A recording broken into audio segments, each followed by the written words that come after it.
ओम शांति। मीठे मीठे सिकीलुधे बच्चों ने महिमा का गीत सुना। किसकी महिमा? ऊंचे ते ऊंचे भगवान की, जिसको पतित पावन, दुख हरता सुख करता भी कहते हैं। सुख देने वाले को याद किया जाता है। बच्चे जानते हैं सुख देने वाला एक ही परमपिता परमात्मा है। सभी मनुष्य मात्र उनको ही याद करते हैं और धर्म वाले भी कहते हैं कि बाप आकर दुख से लिबरेट कर सुख देते हैं, परंतु यह नहीं जानते कि बाप सुख देते हैं। फिर दुख कौन और कब देता है, यह भी तुम समझते हो। नई दुनिया सो फिर पुरानी होती है तो उनको दुख धाम कहा जाता है। कलयुग के अंत के बाद फिर सतयुग जरूर आएगा। सृष्टि तो एक ही है। मनुष्य इस सृष्टि के चक्र को बिल्कुल ही नहीं जानते, इसलिए बाबा पूछते हैं, तुमको ऐसा बेसमझ बनाने वाला कौन है? बाप तो किसको दुख नहीं देते, बाप तो सदा सुख देते हैं। तुम जानते हो सुख देने वाले का जन्म स्थान भी भारत में है, तो दुख देने वाले का जन्म स्थान भी भारत में है। भारतवासी शिव जयंती भल मनाते हैं, परंतु समझते कुछ भी नहीं है। वह है ऊंचे ते ऊंचे भगवान की जयंती। उनका नाम है शिव। यह किसको पता नहीं पड़ता है। रावण को वर्ष वर्ष जलाते रहते हैं, परंतु वह क्या चीज है, कब से आया है, क्यों जलाते हैं, यह कुछ भी नहीं जानते हैं। ड्रामा के प्लान अनुसार उन्हों को यह पता होना ही नहीं है। बाप समझाते हैं हर एक का पाठ अलग अलग है। मनुष्य का पाठ ही गाया जाता है।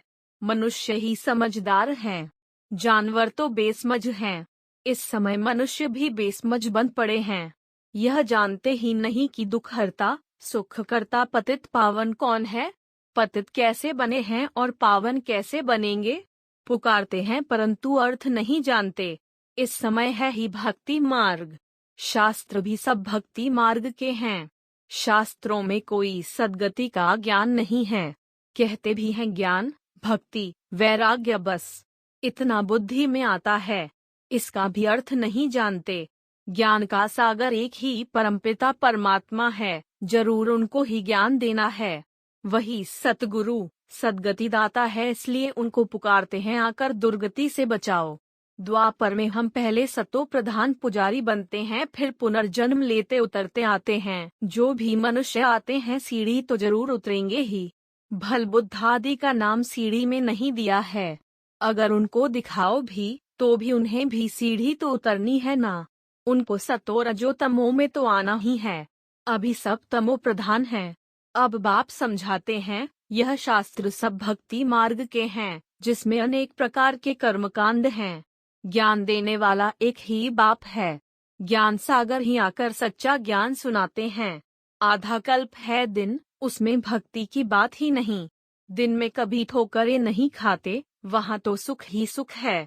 वह बाप का वर्षा तुमको कल्प के संगम पर मिलता है। यह ज्ञान बाप उन्हीं बच्चों को देते हैं जिनको कल्प पहले दिया था और कल्प कल्प देते ही रहेंगे। उनकी बुद्धि में ही बैठेगा कि रचयिता ही रचना का ज्ञान दे रहे हैं। चित्र कितने बनाते हैं, फिर उन्हों के कैलेंडर्स भी बनेंगे। नई चीज कोई निकलती है तो वह फैलती है। अभी भारत में रचयिता बाप आकर रचता और रचना का ज्ञान दे रहे हैं। यह भी फैलेगा और बाहर सबके पास जाएगा। फिर वह कह नहीं सकेंगे कि हम स्वर्ग में क्यों नहीं जाते। सबको पता पड़ जाएगा। बना बनाया ड्रामा है, इसमें फर्क पड़ ही नहीं सकता। दुनिया में तो अनके मत हैं। कोई कहते नेचर है, कोई कहते आत्मा निर्लिप है। पिछाड़ी में एक बाप का ही सुनेंगे, समझेंगे बरोबर हम इस ड्रामा के एक्टर्स भी हैं। यह वैरायटी धर्मों का झाड़ है। सबकी बुद्धि का ताला खुल जाएगा। अभी ताला बंद है। तुम्हारे धर्म की बात अलग है, बाकी ड्रामा प्लान अनुसार वे स्वर्ग में आ नहीं सकते। हमारा धर्म स्थापक फलाने समय पर आया। क्राइस्ट कोई स्वर्ग में थोड़े ही आया। यह सब बातें इस झाड़ से ही बुद्धि में आएंगी, सीढ़ी से नहीं। झाड़ बड़ा अच्छा है, समझेंगे यह बना बनाया नाटक है। बाकियों की बात तुम समझते हो। हम पावन बन बाप को याद करें तो विकर्म विनाश हों। जब योगी युक्त हो जाएंगे तब अपना भी पता पड़ जाएगा। रचता और रचना की नॉलेज आगे चलकर सब समझेंगे, अभी नहीं। ड्रामा भी बड़ा युक्ति से बना हुआ है। लड़ाई तो लगनी ही है। अभी तुम्हारी बुद्धि में यह ड्रामा का राज है। अगर कोई नया जाता है तो शुरू से लेकर समझाना पड़ता है। यह बड़ी लंबी कहानी है बहुत ऊंची, मगर तुम्हारे लिए कॉमन है। तुम जानते हो यह सीढ़ी का चक्र कैसे फिरता है। बाप कहते हैं, मीठे बच्चे, भक्ति मार्ग में तुमने कितनी तकलीफें ली हैं। यह भी ड्रामा में नूंद है। यह सुख दुख का खेल तुम्हारे ऊपर बना हुआ है। तुम बहुत ऊंच भी बनते हो तो नीच भी बनते हो। बाप कहते हैं, मीठे बच्चे, मैं इस मनुष्य सृष्टि का बीज रूप हूँ। झाड़ का सारा नॉलेज तो जरूर मेरे पास ही होगा। बड़ के झाड़ का मिसाल भी इनके ऊपर ही है। सन्यासी लोग भी मिसाल देते हैं, परंतु उनकी बुद्धि में कुछ भी नहीं है। तुम तो जानते हो कैसे आदि सनातन देवी देवता धर्म प्रायलोप हो जाता है। अभी वह फाउंडेशन है नहीं, बाकी सारा झाड़ खड़ा है। सभी धर्म हैं, बाकी एक धर्म नहीं है। बड़ का झाड़ भी देखो कैसे खड़ा है, थोर है नहीं, फिर भी झाड़ सदैव हरा भरा है। दूसरे झाड़ फाउंडेशन बिगर सूख जाते हैं, क्योंकि थ्रुर बिगर पानी कैसे मिले, परंतु वह बड़ का झाड़ सारा ताजा खड़ा है। यह वंडर है ना। वैसे ही इस झाड़ में भी देवी देवता धर्म है नहीं, अपने को समझते ही नहीं है। देवता धर्म के बदले हिंदू कह दिया है। जब से रावण राज्य शुरू हुआ है तो देवी देवता कहलाने लायक नहीं रहे हैं, तो नाम बदल हिंदू रख दिया है। देवताओं के सिर्फ जड़ चित्र निशानी जाकर रही है, जिससे समझते हैं स्वर्ग में उन्हों का राज्य था, परंतु वह स्वर्ग कब था यह कोई जानते ही नहीं। सतयुग की आयु बहुत लंबी चौड़ी कर दी है। जो पास्ट हो गया है वह फिर अपने समय पर ही रिपीट होगा। वही फीचर्स अभी थोड़े ही हो सकते हैं, वह फिर स्वर्ग में ही होंगे। यह ज्ञान तुम ही समझते हो, बाकी वह सब भक्ति करते पतित बनते रहते हैं। पावन दुनिया थी। तुमको बाप बैठ समझाते हैं, कहते भी हैं आप जानी जानहार हैं। बाप कहते हैं, मैं कोई एक एक के दिल को थोड़े ही बैठ जानूंगा। कोई कहते हैं, बाबा आप तो सब कुछ जानते हो। हम विकार में जाते हैं, आप सब जानते होंगे। बाप कहते हैं, मैं सारा दिन बैठ यह जानता हूँ क्या। मैं तो आया हूँ पतितों को पावन बनाने। तुम जानते हो हम बाबा से सुख का वर्षा ले रहे हैं, बाकी सब वापस मुक्ति धाम में चले जाएंगे। कैसे जाएंगे, इसमें तुम्हारा क्या जाता है। बाप ही आकर मुक्ति जीवन मुक्ति में ले जाते हैं। हिसाब किताब चुकतू कर सबको जाना है। तुमको सतो प्रधान बनना है। तुम दूसरे की बात में क्यों जाते हो। तमो प्रधान से सतो प्रधान बनाने वाला एक ही बाप है। भक्ति मार्ग में ज्ञान की रत्ती नहीं हो सकती। कहते हैं ज्ञान और भक्ति, पूछो ज्ञान कितना समय और भक्ति कितना समय चलती है, तो कुछ भी बता नहीं सकते। भक्ति अलग चीज है। बाप खुद ही समझाते हैं कि मैं कैसे आता हूँ, किस में प्रवेश करता हूँ।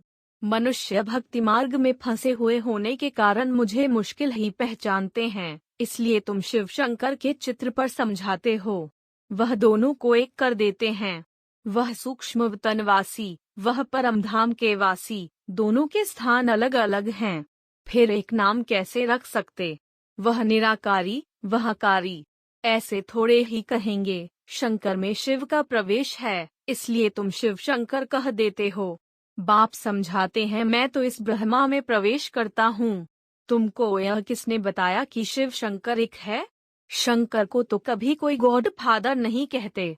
उनको तो गले में सांप डाल शक्ल ही कैसी बना दी है, फिर बैल पर सवारी दिखाते हैं। शंकर को भगवान तो बिल्कुल ही नहीं मानेंगे। एक शिव बाबा ही भक्ति में सबकी मनोकामना पूर्ण करते हैं। शंकर के लिए तो सिर्फ कहते हैं आंख खोली तो विनाश हो गया। बाकी सूक्ष्म वतन में कोई बैल सर्प आदि थोड़े ही होते हैं। वह तो पैदाइश यहाँ की है। कितने पत्थर बुद्धि बन गए हैं, यह भी समझते नहीं कि हम पतित हैं। बाप कहते हैं, मैं इन साधुओं का भी उद्धार करने आया हूँ। साधना की जाती है कुछ प्राप्ति के लिए, तो साधु लोग फिर अपने को शिव व भगवान कैसे कहला सकते हैं। शिव को तो साधना करने की दरकार ही नहीं है, उन्हों का तो नाम ही है सन्यासी। भगवान को कभी संन्यास करना पड़ता है क्या। संन्यास धारण करने वाले को गेरू वस्त्र धारण करने पड़ते हैं। भगवान को भी यह वेश धारण करना पड़ता है क्या? वह तो है ही पतित पावन।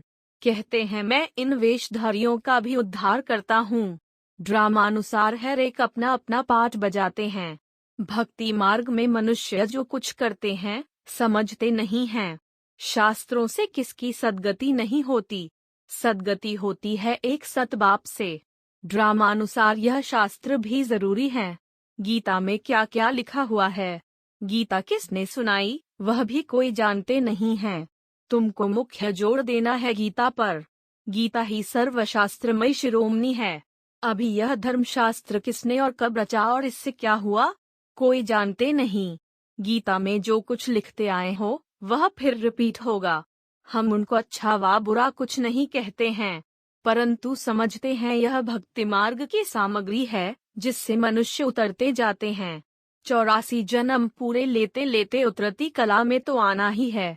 जब सब अपना अपना पाठ बजाने आ जाते हैं तब अंत में बाप आते हैं सबको ले जाने, इसलिए उनको कहा जाता है पतित पावन, सर्व का सद्गति दाता।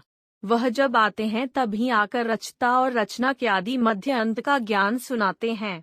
अब बाप बैठ पढ़ाते हैं, यह भी माया घड़ी घड़ी भुला देती है। नहीं तो भगवान हमको पढ़ाकर विश्व का मालिक बनाते हैं तो कितनी खुशी होनी चाहिए।